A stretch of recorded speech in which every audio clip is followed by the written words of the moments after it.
have this cranial nerve 3 palsy, and then you have the body contralateral is going to be Weber syndrome. Now, let's say that you have an injury here. In this case, you're going to have a cranial nerve 7 palsy or a facial nerve palsy, and then you have a contralateral body palsy. It's going to be called the Müller-Gastaut syndrome. Is it clear?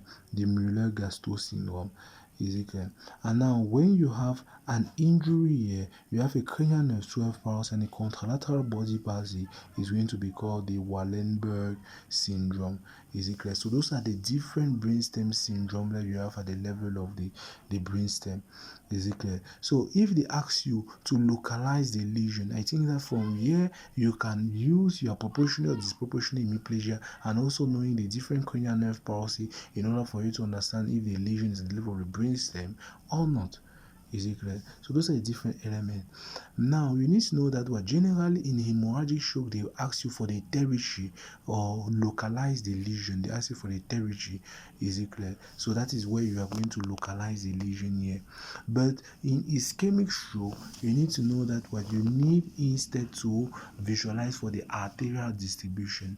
Generally, you need to know that what here, this part here, which is from here going down, is it clear, and involving this place, is going to be the anterior cerebral artery. This part here is supplied by the anterior cerebral artery. So when you have a disproportionate hemiplegia only involving the lower limbs, is it clear, it is mostly the anterior cerebral artery. Now this other part here outside, is it clear, like this part here outside like this is going to be the middle cerebral artery. So here is the anterior cerebral artery which supply the medial side of the brain. Is it clear? The middle cerebral artery supply the outer side of the brain. This is the middle cerebral artery, and also on this other side you have the outer side of the brain is going to be supplied by the middle cerebral artery. So when you have a disproportionate hemiplegia which is more predominant on the upper limb, it is more of the middle cerebral artery. Is it clear? And also you need to know that what the middle, the anterior and the posterior cerebral artery all occur at the level of the internal capsule.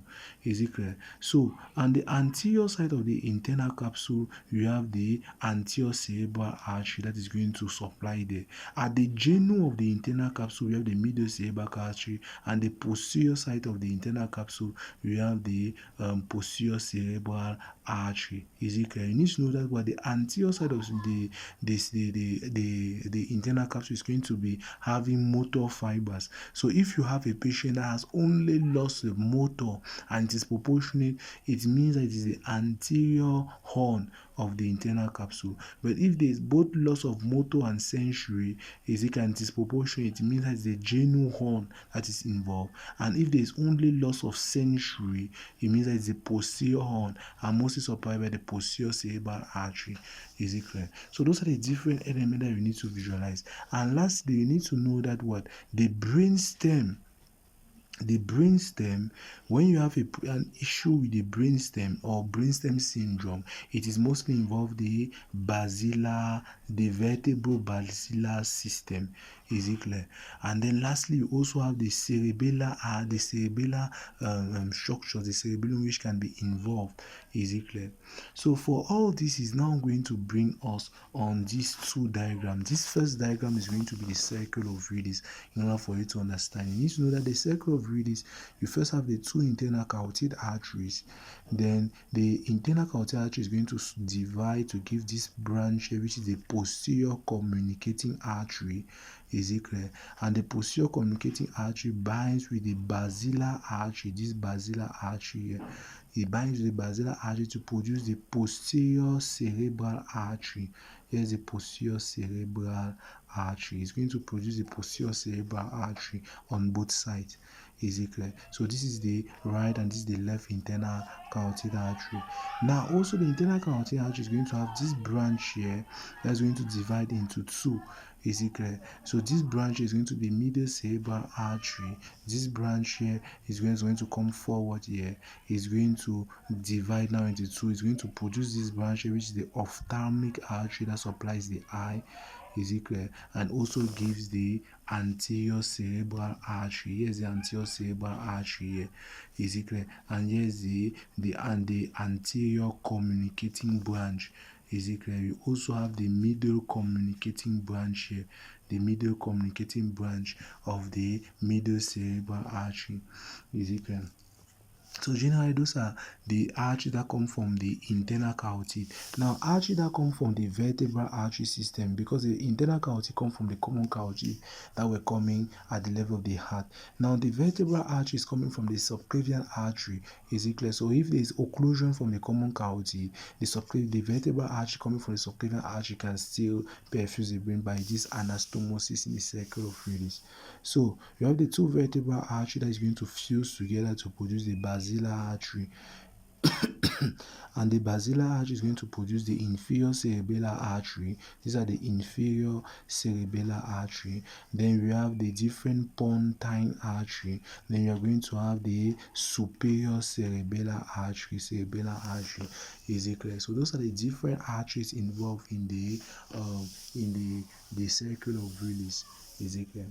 Now, after visualizing all the artery, we need to know now the different part that is supplied by this artery. Anterior cerebellar artery is going to supply the medial part and the superior part of the brain, as you can see here. Now, the middle cerebral artery is going to supply, so you see that is the medial part and this is the superior part supplied by the anterior cerebral artery. Is it clear? The middle cerebral artery is going to supply this part here, which is the outer part of the brain. This is going to supply the inferior part, the middle part, sorry, and then the outer part of the brain. Is it clear? And then the posterior cerebral artery mostly supply the posterior aspect of the brain, as you can see here on both diagrams. It supply the posterior aspect of the brain on the occipital lobe, and then the basilar system mostly supply the brain stem and also supply the cerebellum. I didn't draw the cerebellum, so the basilar system also supply the cerebellum here behind. Is it clear? All that is supplied by the basilar system. So generally, those are the different structures that you need to know. So this was very needed in order for you to know how to localize lesion.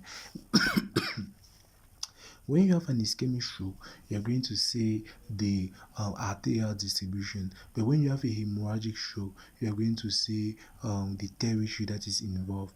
Is it clear? So those are the different things that you need to visualize. So now, after this so these are the different elements that you have to speak in your history. So we are at the level of the history talking about the focal neurologic deficit. So generally that's that you are supposed to say on your history. Focal neurologic deficit of sudden onset, and those are the different elements that you have to visualize.